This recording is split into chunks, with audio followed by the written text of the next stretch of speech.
Students, chemistry with on classes में मैं अमित कुमार आपको स्वागत करता हूँ। आज हम लेकर आए हैं लेक्चर नंबर 4 आईपीएससी का, और इसमें आप देखने वाले हैं एल्किल हैलाइड का मैंने आईपीएससी करवा दिया था। इससे पहले एल्केन, एल्कीन, एल्काइन का भी करवा रखा है।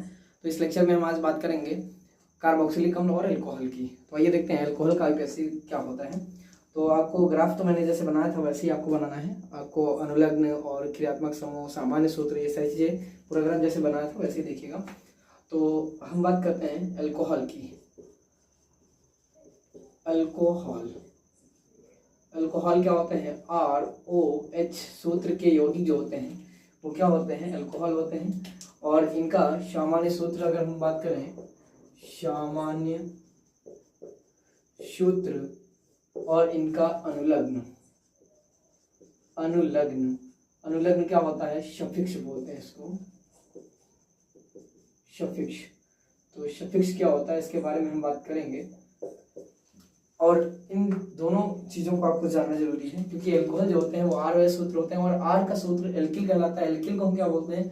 इसका सामान्य सूत्र CnH2n+1 होता है और साथ में OH साथ है तो इसको OH लिख लेते हैं, या फिर इस H को हम यहाँ पर अगर बढ़ाना चाहें तो यहाँ बढ़ा सकते हैं। तो सूत्र हो जाएगा CnH2n+2O। तो ये ईथर का भी सूत्र होता है, ये आपको ध्यान रखना है। और अनुलग्न की बात करें तो आपको पता है ये एल्केन में, एल्केन के पीछे आपको पता है ALKANE एल्केन होता है। ई हटाते हैं अगर यहाँ से तो इसके स्थान पर हम कोई अनुलग्न जोड़ते हैं। तो यहाँ पर इसके लिए हम कौन सा एल्केन में जोड़ने वाले हैं तो वो आप जानेंगे क्या होता है। OL, all. इसको हम क्या कहते हैं? ऑल कहते हैं। अल्कोहल में अनुलग्न क्या होता है? ऑल अनुलग्न होता है, ये आपको ध्यान रखना है। अब आगे बढ़ते हैं। इसके बाद इसके आईपीएससी को पढ़ने के लिए हमें 3 कॉलम बनाने पड़ते हैं, और 3 बनाइएगा। पहले में क्या लिखना है आपको? यौगिक का सूत्र लिखना है। क्या लिखना है? यौगिक का सूत्र। अब जो भी यौगिक पढ़ रहे हैं उसका सूत्र आपको यहाँ पे लिखना है। इधर लिखा जाएगा साधारण नाम, साधारण नाम, और इधर हो जाएगा IUPAC नाम, IUPAC नाम हो जाएगा। इतने 3 कॉलम आपको ये बनाने पड़ेंगे और इसके बाद ही आप आईपीएससी अच्छे से सीख पाएंगे। अब हम शुरू करते हैं कि यौगिक और उसकी आईपीएससी करना। तो आईपीएससी आपको कैसे करना है ये भी ध्यान रखना है, सामान्य सूत्र क्या है और फिर आईपीएससी नाम जानेंगे। तो पहला यौगिक है हमारा क्या? CH3OH। इसको बोलते हैं मेथिल अल्कोहल। Methyl alcohol. और मेथिल अल्कोहल क्या होते हैं आपको पता है? एक प्रकार के स्पिरिट होते हैं, इसलिए इसको मेथिल स्पिरिट भी कहते हैं। और मेथिल क्यों कह रखे हैं इसको? 1 कार्बन का सदस्य होता है तो मेथ बोलते हैं, 2 कार्बन का है तो एथ, 3 का है तो प्रो और 4 का है तो ब्यूट। ये आपको ध्यान रखना है। अब आगे बढ़ते हैं। तो मेथिल अल्कोहल, अल्कोहल समूह है OH, इसलिए इसको हम अल्कोहल कह रहे हैं। और क्योंकि 1 कार्बन समूह मौजूद है इसलिए इसको मेथिल बोल रहे हैं। तो ये सूत्र जो है लिखा हुआ है मेथिल अल्कोहल का हो जाएगा। अब इसमें हम आईपीएससी कैसे करते हैं तो मैंने कहा है OH के लिए ऑल अनुलग्न लगाओगे आप, और 1 कार्बन को हम मेथेन बोलते हैं, और मेथेन की ही स्पेलिंग को हटाकर ई का रिप्लेसमेंट करके हम क्या कर देंगे? ऑल लगा देंगे। तो यहाँ पर सूत्र बन जाएगा क्या? मेथेनॉल। मेथेन प्लस ऑल क्या हो जाएगा? मेथेनॉल। तो ये हो जाता है मेथिल अल्कोहल अर्थात मेथिल स्पिरिट का सूत्र। आपको एक चीज और ध्यान रखनी है, साधारण नाम में हम क्या पढ़ते हैं? जब भी कोई यौगिक पढ़ते हैं तो उसमें इल लगाकर बात करते हैं। कोई भी यौगिक का नाम बोला जाएगा तो इल लगाकर, जबकि आईपीएससी में जनरली आप ऐसा देखते हैं कि इसमें एन ही मिलता है। तो जैसे एल्किल और एल्केन तो ANE, इसमें एन मिलता है और इसमें इल जरूर मिलता है, ये आपको ध्यान रखना है। अब दूसरा यौगिक लेते हैं। दूसरा हमारा यौगिक हो जाएगा क्या? दूसरा हो जाएगा CH3CH2OH। इसको बोलते हैं 1 कार्बन और ये 2 कार्बन, 2 कार्बन होने के कारण इसको एथिल बोलेंगे, साधारण नाम में इल लगाकर। तो एथिल निकाला, 2 कार्बन है तो एथ बोला जाएगा, साधारण नाम में इल लगाते हैं, आईपीएससी में एन लगाते हैं। तो ये एथिल और ये साथ में अल्कोहल है इसलिए इसको अल्कोहल बोलेंगे, अल्कोहल। इसको एथिल अल्कोहल भी कहते हैं, या इसको स्पिरिट ऑफ वाइन भी कहते हैं। वाइन स्पिरिट होती है, इसको ध्यान रखिएगा, स्पिरिट ऑफ वाइन कहते हैं इसको। अब इसकी आईपीएससी कैसे करेंगे, तो आपको पता है क्रियात्मक समूह हमारा कौन सा है, OH है, इसलिए इसके लिए क्या लगाएंगे, ऑल लगाएंगे। और कार्बन कितने हैं, 2 कार्बन की श्रृंखला मिल रही है, इसलिए इसको एथ बोलेंगे, अर्थात एथेन लिखकर उसमें ई हटाएंगे और ऑल लगा देंगे, तो ये हो जाएगा क्या, एथेनॉल। क्या हो जाएगा, एथेनॉल। तीसरा यौगिक देखते हैं, तीसरा यौगिक CH3 CH2 CH2OH। अब जब 2 कार्बन से ज्यादा यौगिक हो जाते हैं तो उसमें हम एक चेन का नाम लेते हैं, नॉर्मल चेन। अगर सीधी रेखा में एक चेन हमारी चल रही है तो इसको N लगाते हैं। आपको पता है साधारण नाम में normal, iso, primary, secondary, tertiary चलते हैं, तो यहाँ पर N लगाएंगे और 3 कार्बन यहाँ पर मौजूद हैं, 1 2 3, टोटल कार्बन की संख्या यहाँ पर 3 है, OH समूह है, इसके लिए अल्कोहल बोला जाएगा। 3 समूह के कारण इसको मेथ है, प्रोप में इल लगाएंगे, प्रोपिल हो जाएगा, तो प्रोपिल अल्कोहल हो जाएगा। क्या हो जाएगा, propyl, N propyl alcohol, N propyl alcohol. बल्कि आपको ध्यान क्या रखना है, आईपीएससी करते समय आपको पता है ये 1 नंबर पर जुड़ा हुआ है। अब यहाँ पे कार्बन नंबर जब 2 या 2 से अधिक हो जाते हैं तो हम उसमें कार्बन नंबर भी ध्यान देते हैं। तो यहाँ पर क्या हो जाएगा, 1 नंबर कार्बन पर क्या लिखा हुआ है, OH। 1 पर क्यों, क्योंकि मैंने कहा क्रियात्मक समूह की तरफ से ही नंबरिंग करते हैं, तो 1 नंबर ये, 2 नंबर ये और 3 नंबर ये। अब 3 कार्बन की लंबी चेन मिल गई है तो इसको प्रोपेन बोलेंगे और ये ऑल हो जाएगा, तो क्या कहलाएगा, ये प्रोपेनॉल। और कितने पर ऑल है ये बताना है आपको, तो 1 पर ऑल लगा हुआ है, 1 नंबर कार्बन पर ऑल है, तो 1 प्रोपेनॉल,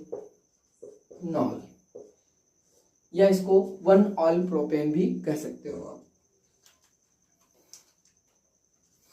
चौथी आईपीएससी हो जाएगी क्या, तो चौथे में आप देखेंगे CH3 CH CH3 और यहाँ पर लगा हुआ है क्या, OH।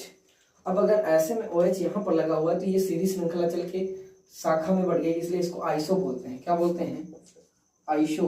और 3 कार्बन है, 3 कार्बन है, इसलिए इसको प्रोपिल बोलेंगे, प्रोपिल। और OH लगा हुआ है इसलिए इसको अल्कोहल बोलते हैं, अल्कोहल। अब इसकी आईपीएससी कैसे करेंगे, तो क्रियात्मक समूह पहले देख लेते हैं। OH लगा हुआ है, लेकिन ये क्या हम इधर से इस तरफ से ऐसे जा सकते हैं क्या, या इधर से इस तरफ जा सकते हैं, बाईं तरफ या दाईं तरफ, तो आपको 2 ही कार्बन मिलेंगे, 1 छूट जाएगा। हम शर्त आईपीएससी में ये रखते हैं कि हमें लंबी चेन मिले और साथ में क्रियात्मक समूह की तरफ से मिल जाए तो ज्यादा अच्छा है। तो यहाँ क्रियात्मक समूह से अगर चल रहे हैं तो हमें लंबी चेन नहीं मिल रही है, इस कारण से हम एक तरफ से चलेंगे, या तो लेफ्ट साइड से या फिर राइट साइड से। तो इसको हम देंगे 1 नंबर, इसको देंगे 2 नंबर कार्बन और ये 3 नंबर कार्बन। 3 नंबर कार्बन की चेन मिल जाती है और 2 पर मिल जाता है क्या, OH। OH जो है वो 2 नंबर कार्बन पर है, ये आपको ध्यान रखना है। तो ये हो जाएगा क्या, 2। और ये ऑल है, मैंने कहा में थे 3 कार्बन मिल गए, प्रोपेन बोलेंगे, प्रोपेन में ही ऑल लगा देंगे, लेकिन कितने नंबर कार्बन पर ऑल बैठा है, तो 2 नंबर पर, तो 2 ऑल प्रोपेन या 2 प्रोपेनॉल कह सकते हैं, 2 ऑल प्रोपेन या 2 प्रोपेनॉल, इसको लिखते हैं। तो ये आप ध्यान रखिएगा। इसके बाद अगला यौगिक हमारा हो जाएगा 5th नंबर का यौगिक CH3 C CH3, इधर H है यहाँ पर, फिर CH2 OH। इसकी आईपीएससी कैसे करेंगे, तो यहाँ पे टोटल कार्बन कितने दिख रहे हैं, 1 2 3 4। साधारण नाम में आपको टोटल कार्बन एक साथ रख देने होते हैं, 1 2 3 4 4 हैं, और ये क्रियात्मक समूह है। शाखा एक सीधी रेखा में जाकर फिर से डिवाइड हो रही है, अर्थात ये भी शाखित है, तो इसको भी आइसो बोलेंगे। या फिर आप देख सकते हैं यहाँ पर ये कार्बन जो है वो 1 कार्बन इधर, 2 इधर, 3 इधर, 3 कार्बन से गिरा हुआ है, टर्सरी है, तो इसको हम ये भी लिख सकते हैं tertiary, TERT, tertiary dash. Total carbon 4 है तो में थे ब्यूट बोलेंगे, butyl, tertiary butyl,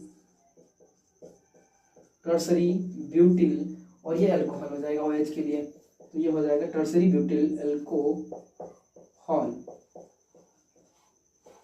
tertiary butyl alcohol. इसकी आईपीएससी कैसे करते हैं, तो आपको पता है क्रियात्मक समूह पहले देख लेते हैं। तो ये क्रियात्मक समूह है। अब इधर से चलेंगे तो 1 नंबर कार्बन, ये 1 नंबर, ये 2 नंबर। अब इसमें दोनों में से किसी एक तरफ जाएंगे, या तो हम इधर जाएं या फिर इधर जाएं, तो हम इधर की ओर चल रहे हैं, 3 नंबर। तो 3 नंबर कार्बन अगर आप देख रहे हैं तो ये 3 कार्बन मिल जाते हैं, ये वाला छूट जाएगा क्योंकि हम दो तरफ एक साथ नहीं जा सकते।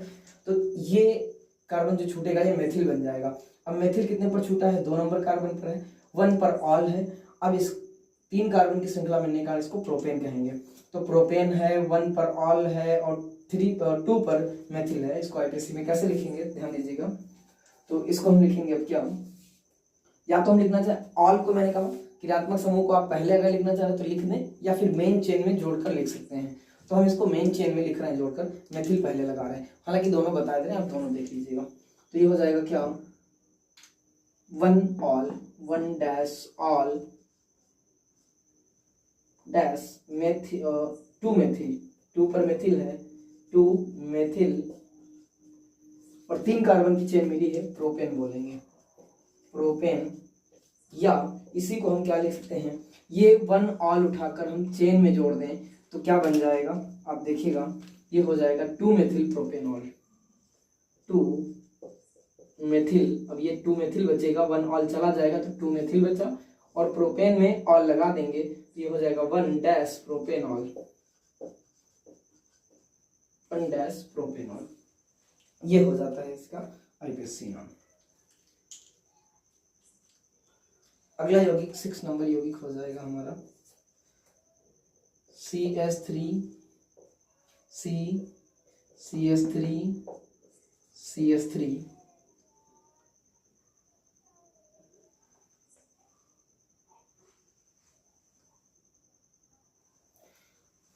यहाँ पे हो जाएंगे CH2OH। अब यहाँ पे आप देख सकते हैं ये कार्बन 4 कार्बन से घिरा होने के कारण इसको नियो कार्बन बोलते हैं, अर्थात 4 कार्बन को चतुष्क कार्बन या नियो कार्बन कहते हैं। तो ये कार्बन 4 कार्बन से घिरा होने का इसका नाम हो जाएगा नियो।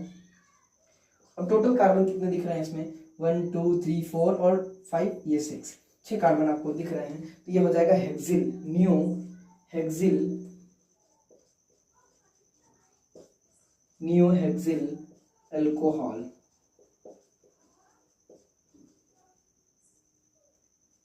नियो हेक्सिल अल्कोहल हो जाता है। और इसकी आईपीएससी कैसे करेंगे ये आपको ध्यान देना है। तो आपको पता है क्रियात्मक समूह इधर है तो नंबरिंग इधर से ही करेंगे, 1 number carbon, 2 number carbon, 3 number carbon. अब आप 3 रास्ते देख सकते हैं यहाँ से, या तो ऊपर जाएं या नीचे जाएं या सीधे जाएं। तो किसी एक रास्ते पर जा सकते हैं, बाकी 2 रास्ते छूट जाएंगे। तो अगर हम सामने वाले रास्ते में जा रहे हैं तो 4 नंबर कार्बन मिल जाएंगे, यानी ये 4 कार्बन की श्रृंखला मिल जाएगी। और ये मेथिल 3 पर और ये मेथिल 3 पर छूट जाएगा। और जब ये 3 और 3 मेथिल छूट जाएंगे तो इसको हम क्रियात्मक समूह के रूप में लिख लेते हैं, हालांकि प्रतिस्थापी होते हैं, क्रियात्मक समूह के रूप में लिखे जाते हैं। ये 1 पर ऑल है और 3,3 2 मेथिल होने का डाई मेथिल बोलेंगे, इसको क्या बोलेंगे, 3,3 डाई मेथिल। और 1 पर क्या है, ऑल है तो 1 को तो हम चेन में रख लेंगे। तो ये हो जाएगा क्या, पहले मेथिल को लिख लेते हैं क्योंकि ऑल को हम कहाँ लगा लेंगे, कार्बन चेन में लगा लेंगे, ये ध्यान रखिएगा। तो ये हो जाएगा 3,3 और 2 मेथिल है, ये वाला 3 पर है, ये वाला भी 3 पर है, इसलिए 2 बार 3 लिखा।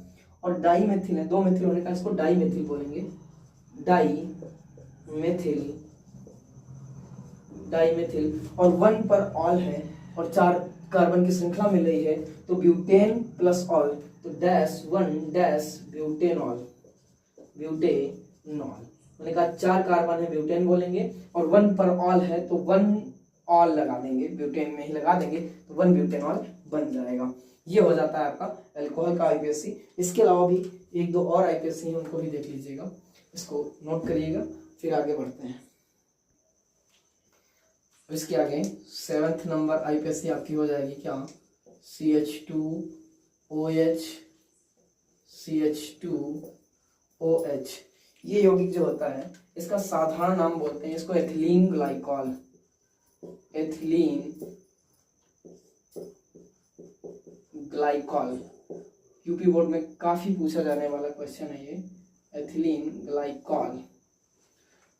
तो ये एथिलीन ग्लाइकॉल होता है। इसकी आईपीएससी कैसे करते हैं तो आपको पता है, नंबरिंग क्रियात्मक समूह ये भी है, क्रियात्मक समूह ये भी है, या तो इधर से शुरू करें या तो इधर से, 2 ही कार्बन है तो चाहे इधर से शुरू करें या इधर से, क्योंकि दोनों पर क्रियात्मक समूह।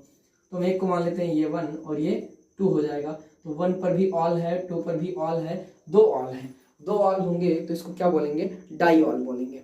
अब ये एथेन है तो एथेन पर लग जाएगा, इसलिए इसका सूत्र बन जाएगा 1,2 डाई ऑल एथेन। एथेन एक तो ये हो जाएगा, या फिर इसको हम बोल सकते हैं 1,2 एथेन डाइऑल। एथेन डाइऑल बोल सकते हैं, ये भी आप ध्यान रखिएगा, क्योंकि एक प्रकार का डाइऑल बन जाता है। तो वही बात हुई कि इस डाइऑल को इसके पीछे भेज देंगे, बस बाकी सब वही रहेगा। तो इस तरह से लिख सकते हैं। 8वां नंबर का आईपीएससी हो जाएगा क्या, अब ये एक यौगिक है CH2OH CHOH CH2OH, ये हो जाता है क्या, ग्लिसरॉल। ग्लिसरॉल हो जाता है, क्या हो जाता है, ग्लिसरॉल। अब इस ग्लिसरॉल को हम कैसे पढ़ते हैं, इसमें आप देख सकते हैं तीनों कार्बन पर क्रियात्मक समूह लगे हुए हैं, ये भी है, ये भी है, ये भी है। लेकिन हम शुरू किधर से करें, तो या तो हम इस तरफ से शुरू करें या फिर इस तरफ से शुरू करें। इसको ऐसे भी लिखा जा सकता है CH2 CH CH2, इधर OH, इधर OH और इधर OH। तो इस तरह से भी लगा मिल जाता है कभी कभी, तो ये कंफ्यूजन क्रिएट करता है, इसलिए आप देखिएगा, ध्यान से देखिएगा।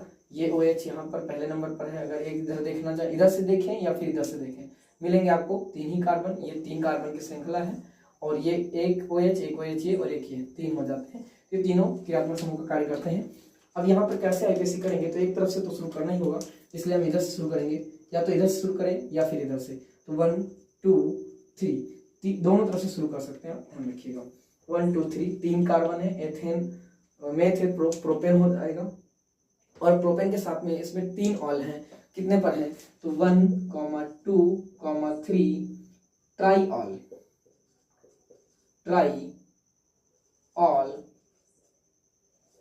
ट्राइऑल और कितने कार्बन है, मेथिल 3 है तो प्रोपेन बोलेंगे, ट्राइऑल प्रोपेन या ट्राइप्रोपेनॉल कह सकते हैं। ये हो जाता है इसका आईपीएससी नाम। तो आपने देखा एल्केन की आईपीएससी कैसे होती है, आप बेसिकली इसको समझ पाए होंगे, और अगर नहीं समझ में आया है तो आप एक बार वीडियो को रिवाइंड करिएगा, आपको अच्छे समझ में आ जाएगी। अब आगे बढ़ते हैं कार्बोक्सिलिक अम्ल की ओर, एक बार जरा इसको देख लीजिए फिर आगे बढ़ते हैं। तो बढ़ते हैं आगे, आपको फिर से वैसे ही ग्राफ बनाना होता है। तो यहाँ पे लिखेंगे क्या, कार्बोक्सिलिक अम्ल। कार्बोक्सिलिक अम्ल, और इसका सूत्र क्या होता है, RCOOH, या इसको ऐसे भी लिख सकते हैं RC⋯OH। यहाँ पर जो COOH समूह होता है, इसको ध्यान देने वाली बात है कि ये जो समूह होता है CO समूह, इसको कार्बोक्सिल समूह कहते हैं, कार्बोनिल समूह, और ये जो OH होता है इसको हाइड्रोक्सिल समूह। इसलिए इस दोनों को मिलाकर कार्बोनिल का कार्बो और हाइड्रोक्सिल का ऑक्सिल मिलाकर इसको कार्बोक्सिल कहा जाता है, ये ध्यान रखिएगा। दोनों को मिलाकर बोला गया है, CO समूह को कार्बोनिल कहते हैं, OH को हाइड्रोक्सिल कहते हैं। दोनों को मिलाकर रखा जाएगा तो कार्बोनिल का कार्बो और हाइड्रोक्सिल का ऑक्सिल मिलाकर कार्बोक्सिल कहा जाता है, ध्यान रखिएगा। तो ये हो जाएगा इधर। अब इसका सफिक्स क्या बनता है, उसका सामान्य सूत्र क्या बनता है, यहाँ पर R है, R के कारण इसका सूत्र हो जाएगा CN। एक बार देख लीजिएगा क्या सूत्र होता है। तो यहाँ पर जितने भी कार्बन होंगे CN और H कितने हो जाएंगे, 2N होते हैं, यानी कार्बन जितने होंगे उसके 2 गुना हाइड्रोजन होंगे, और साथ ही साथ इसमें ऑक्सीजन 2 कंपलसरी होते ही होते हैं। इसमें आपको कोई डाउट नहीं होना चाहिए, ये ध्यान रखना है, क्योंकि COO तो ये OO जरूर होंगे, बाकी कार्बन और हाइड्रोजन बढ़ते या घटते रहते हैं, ऑक्सीजन कांस्टेंट रहते हैं, ये ध्यान रखिएगा, 2 ही रहेंगे यहाँ पर। अब इसका अनुलग्न क्या हो जाएगा, तो एल्केन में E हटाएंगे तो क्या लगाएंगे, तो यहाँ पर आपको याद रखना है ओइक अम्ल लगाते हैं, ओइक एसिड, ओइक एसिड या ओइक अम्ल, ये इसका अनुलग्न हो जाता है। अब आइए बढ़ते हैं हम आईपीएससी की ओर। तो आपको ग्राफ बनाना है, और जैसे अभी तक ये गोल में किया है सेम वैसे ही प्रोसेस आपकी यहाँ पर भी होगी। बस क्रियात्मक समूह बदला है तो अनुलग्न भी बदल गया है, बस तरीका आपका लेकिन वही रहेगा। कैसे तरीका अपनाएंगे आपको पता है। आपको आईपीएससी करने से पहले कार्बन की चेन देखनी होती है, क्रियात्मक समूह देखना होता है। क्रियात्मक समूह अगर कई हो तो उसके लिए हम आईपीएससी आगे अभी आपको बताएंगे, लेकिन यहाँ पर आपको याद रखना है कि क्रियात्मक समूह जिधर से पहले मिले, जल्दी मिले और ज्यादातर हो सके तो प्रतिस्थापी भी जिधर से ज्यादा मिल जाए, हमें उधर से आईपीएससी करनी है। इस चीज को आप ध्यान रखना है। तो पहला हमारा यौगिक हो जाएगा क्या,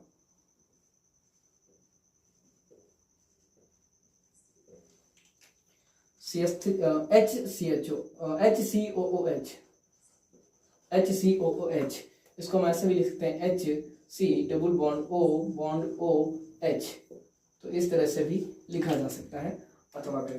तो ये होता है फार्मिक अम्ल। क्या होता है, फार्मिक अम्ल। और फार्मिक अम्ल की आईपीएससी क्या होगी आपको पता है। एक कार्बन यहाँ पर दिख रहा है आपको, तो एक को मेथ बोलते हैं और इसमें लगाते क्या है, जब मेथेन होगा यहाँ पर तो इसमें ओइक अम्ल लगाएंगे, ई हटाकर। आपको पता है एक कार्बन को मेथेन, हालांकि एल्केन मैंने बोला है कि आईपीएससी में एल्केन बोला जाता है इसको, तो ध्यान रखिएगा। ई हटाएंगे, ओइक अम्ल लगा देंगे, तो ये हो जाएगा मेथेनोइक अम्ल। मेथेन प्लस ओइक अम्ल क्या हो जाएगा, मेथेनोइक अम्ल।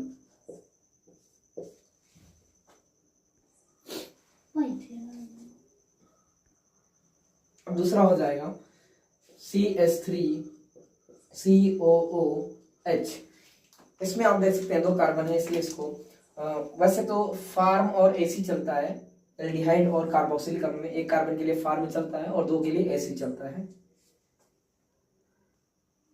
तो दो कार्बन है, इसको क्या बोलेंगे, एसिडिक अम्ल बोलते हैं। इसको क्या बोलते हैं, एसिडिक अम्ल। एसिडिक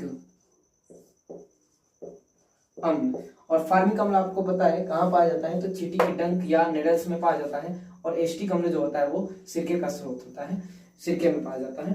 और इसकी आईपीएससी कैसे करेंगे, तो आपको पता है यहाँ पर एक कार्बन दिख रहा है, क्रियात्मक समूह में यहाँ पर कार्बन मौजूद है, इसलिए इसके क्रियात्मक समूह वाले कार्बन को भी हम काउंट करते हैं। इसीलिए मैंने फार्मिक अम्ल के एक कार्बन को एक माना है। लेकिन ऐसा अगर कहीं साइनाइड यौगिक मिल जाता है तो साइनाइड के सी को नहीं जोड़ा जाता है, वो अकार्बनिक में गिना जाता है, इस कारण उसका सी नहीं काउंट किया जाता है कार्बन श्रृंखला में। आपको ध्यान रखना है। तो यहाँ पर एक कार्बन ये हो जाएगा, दूसरा ये हो जाएगा। दो कार्बन है तो एथ बोलेंगे, हालांकि यहाँ पे एस्टिक अम्ल हो गया है, और दो है तो इसको एथ बोलेंगे, एथेन कहेंगे। और एथेन की आईपीएससी करते समय ई हटाएंगे, ओइक अम्ल लगाएंगे, तो क्या हो जाएगा, एथेनोइक अम्ल। एथेनोइक अम्ल हो जाएगा। अब इसके बाद तीसरा आता है CH3CH2COOH। ये हो जाएगा CH3CH2COOH। इसको बोलते हैं N प्रोपेनोइक अम्ल, प्रोपिल कार्बोक्सिलिक अम्ल बोलेंगे, प्रोपिल कार्बोक्सिलिक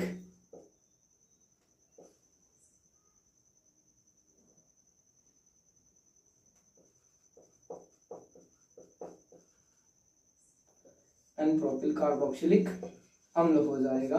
अब इसके लिए क्या बोलेंगे इसको, तो आपको पता है कार्बन नंबर कितने यहाँ पर 1 2 और 3, और तीनों एक रेखा में है, इसलिए इसको हम क्या बोलेंगे, मेथ प्रोपिल हो जाएगा। सीधी रेखा में कारण इसको N लिखा गया है। तो 1 2 3 तीन है प्रोपेन, तो प्रोपेन में ओइक अम्ल लगाएंगे, क्या हो जाएगा, प्रोपेनोइक अम्ल। और क्रियात्मक समूह कितने नंबर कार्बन पर है ये भी ध्यान रखिएगा, ये 1 नंबर पर है, तो इसको लिखेंगे 1 प्रोपेनोइक अम्ल। या आप लिखना चाहें तो 1 ओइक अम्ल प्रोपेन लिख सकते हैं, तब भी सही माना जाएगा।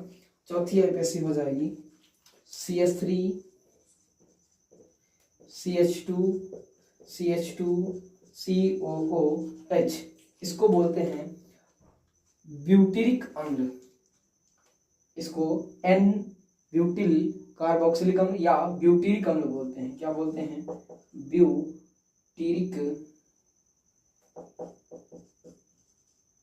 ब्यूटिरिक अम्ल, जो कहाँ पाया जाता है, मक्खन में पाया जाता है, आपको ध्यान रखना है। कहाँ पाया जाता है? मक्खन में पाया जाता है ब्यूटेरिक अम्ल। इसकी आईपीसी कैसे करते हैं?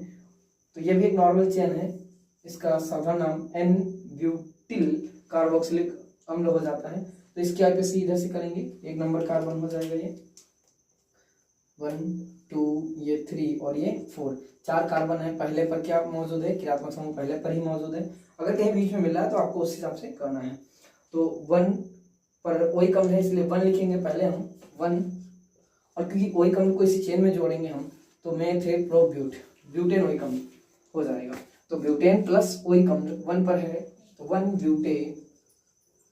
ब्यूटेनोइक अम्ल लिखेंगे इसको, 1 ब्यूटेनोइक अम्ल हो जाता है।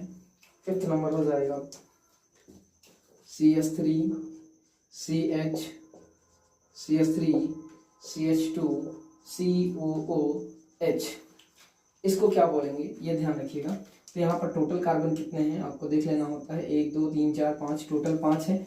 शाखा देख सकते हैं आप आइसो है, अगर चाहे तो इसको टर्सरी लिख सकते हैं क्योंकि ये कार्बन 3 कार्बन से घिरा हुआ है तो इसको टर्सरी भी बोल सकते हैं या आइसो भी बोल सकते हैं, क्योंकि एक सीधी रेखा चलकर यहाँ से डिवाइड हुई है तो इसको आप आइसो भी लिख सकते हैं या टर्सरी भी लिख सकते हैं। तो आइसो जनरली टर्सरी होते हैं, आइसो और यहाँ पर कितने कार्बन है? मैं 1 2 3 4 5, पेंटिल आइसो पेंटिल कार्बोक्सिलिक अम्ल, पेंटिल कार्बोक्सिलिक अम्ल हो जाते हैं। अब इसकी आईपीसी किधर से करेंगे तो आपको ध्यान रखना है, पहली बात तो हमें क्रियात्मक समूह देख लेना है, ये क्रियात्मक समूह है और ये जिधर से जल्दी मिलेगा उधर से ही काउंट करते हैं, ध्यान रखना। तो ये क्रियात्मक समूह पहले पर ही मौजूद है 1, ये 2 ये 3। अब 2 रास्ते दिख रहे हैं, हमें किधर जाना है? क्योंकि दोनों रास्तों पर जाने पर एक एक ही कार्बन मिलेगा।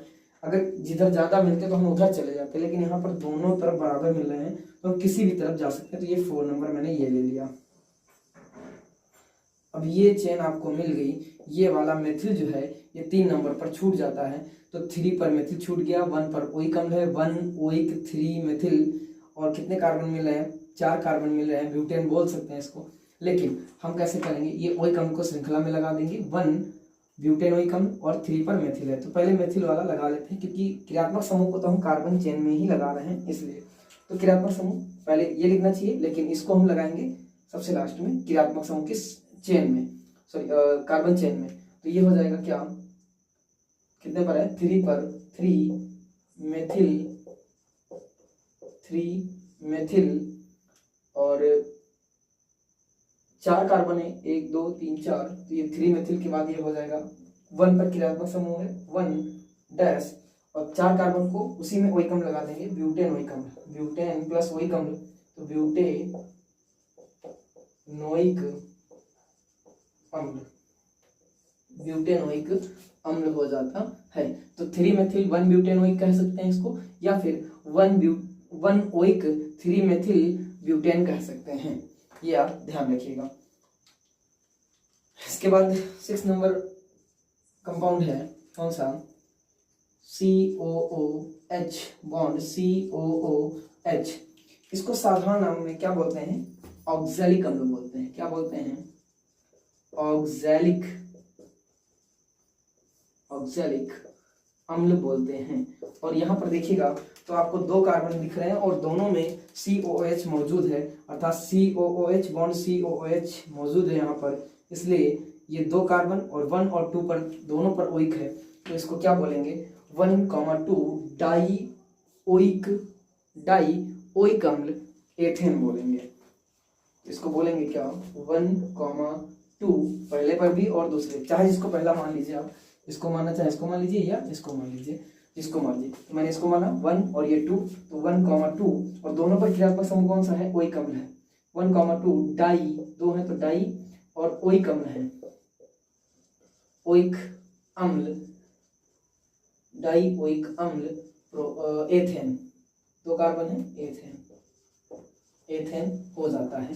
तो ये हो जाता है कार्बोक्सिलिक अम्लों का आईपीसी नाम, इसको आप नोट कर लीजिएगा। एक इंपॉर्टेंट और है उसको भी करवा देते हैं, देखिएगा यहाँ पर लिख दे रहे हैं 7th नंबर आईपीसी हम यहाँ पर लिखे दे रहे हैं।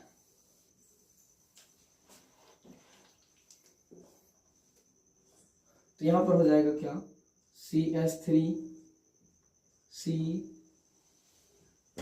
इधर बढ़ा के लिखते हैं, CH3 इधर, CH3 इधर, और यहाँ भी CH3, CH2 COOH। ये हो जाता है नियो कार्बोक्सिलिक अम्ल है। कैसा है, नियो है। नियो क्यों, क्योंकि ये कार्बन चारों तरफ एक एक कार्बन से घिरा हुआ है, यानी 4 कार्बन से घिरा हुआ है, और जब 4 कार्बन से कोई कार्बन घिरा होता है तो उसको नियो कार्बन बोलते हैं। अब यहाँ पर क्रियात्मक समूह एक कार्बन रख रहा है, ये दूसरा, तीसरा, चौथा, पांचवा, छठा और सातवां, 7 कार्बन टोटल है, तो जिसको नियोहेप्टिल कार्बोक्सिलिक अम्ल बोलते हैं, कार्बोक्सिलिक अम्ल बोलते हैं, नियोहेप्टिल कार्बोक्सिलिक अम्ल। अब इसकी आईपीएसी कैसे करेंगे, तो आपको पता है क्रियात्मक समूह की तरफ से करेंगे, 1 2 3, यहाँ पर कार्बन 4। अब यहाँ से 3 रास्ते मिल जाते हैं, ऊपर, नीचे और सामने। तो हम किधर जाएं, सस्पेंस में है, जिधर ज्यादा कार्बन मिले, अगर ज्यादा मिल रहे हैं तो आप उधर जाइए, अगर बराबर मिल रहे हैं तो किसी भी तरफ चले जा सकते हैं। तो हम सामने क्यों चल रहे हैं, क्योंकि कोई फायदा नहीं है ऊपर नीचे जाने से, ना ही सामने। आप जैसी मर्जी आप जो लेना चाहें ले सकते हैं। तो ये छूट जाएगा 4 पर, और ये वाला भी छूट जाएगा 4 पर। अब ये 1 पर OH अम्ल है, और 4,4 दोनों 4 पर ही मौजूद है, इसलिए 4,4 लिखा जाएगा। तो इसको लिखेंगे क्या, पहले चाहे तो OH अम्ल लिख लें, या फिर इसको चेन में जोड़ दें, इनको पहले लिख लें। तो हम इन दोनों को पहले लिख रहे हैं, 4,4 डाई मेथिल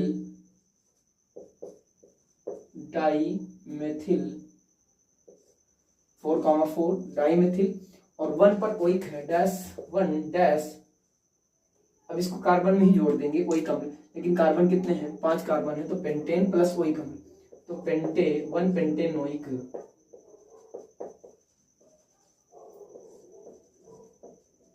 अम्ल, ये हो जाता है डाईमेथिल 1 पेंटेनोइक अम्ल हो जाता है। तो ये थी आज की आईपीएसी। आई होप कि आपको हमारी आईपीएसी का ये लेक्चर समझ में आ रहा होगा। अगर आपको वीडियो पसंद आ रही है तो लाइक शेयर और कमेंट करें, और अगली वीडियो हमारी होगी नेक्स्ट आईपीएसी पर, नेक्स्ट कंपाउंड पर। तो तब तक के लिए देखते रहिए हमारी वीडियो को। Thank you, good bye.